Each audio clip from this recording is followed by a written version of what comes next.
नाजरीन, सोचिए कि अगर किसी मुल्क का सदर ये ऐलान करे कि वो अपनी जमीनों और जंगलों में 10 लाख मुर्गियां आजाद करने जा रहा है, तो आपका पहला रद्द-ए-अमल क्या होगा?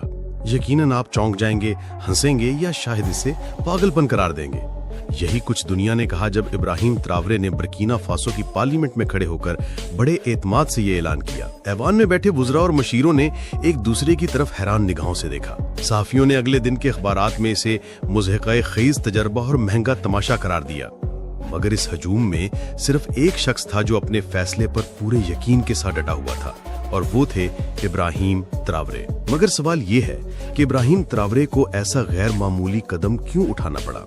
तो दोस्तों, बर्किना फासो का शुमार उन ममालिक में होता है जहां किसान अपनी जमीनों पर दिन रात मेहनत करते हैं, बीज बोते हैं, पानी लगाते हैं और फसल के सुनहरी दिनों का इंतजार करते हैं। लेकिन जैसे ही ये फसल पकने के करीब पहुंचती, आसमान पर स्याह बादलों की तरह टिड्डी दल और कीड़ों के लश्कर नमूदार हो जाते।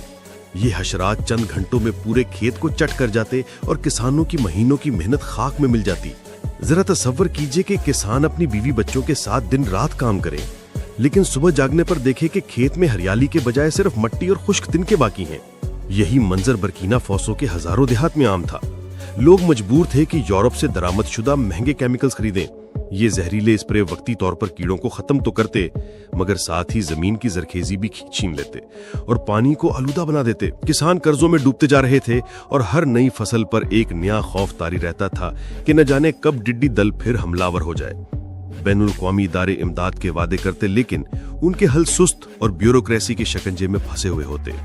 इब्राहिम ट्रावरे ने महसूस किया कि अगर वो इसी पुरानी पॉलिसी पर चलते रहे तो बर्किना फासो हमेशा बाहर की ताकतों का मोहताज रहेगा। इसलिए उन्होंने फैसला किया कि एक ऐसा हल ढूंढा जाए जो अफ्रीकी हो, कुदरती हो और सबसे बढ़कर देर पा हो। और वो हल था मुर्गियां। जी हाँ, वही आम सी मुर्गियां जिन्हें लोग अमूमन सिर्फ अंडे और गोश्त के लिए पालते हैं। ट्रावरे की नजर में वही मुल्क को बचाने वाली फौज थी। उनके जहन में एक सादा मगर जबरदस्त ख्याल आया कि अगर टिड्डी दल और कीड़े हमारी फसलों को खा रहे हैं, तो क्यों ना ऐसे परिंदे छोड़ दिए जाएं जो दिन रात इन्हीं को निगल जाएं।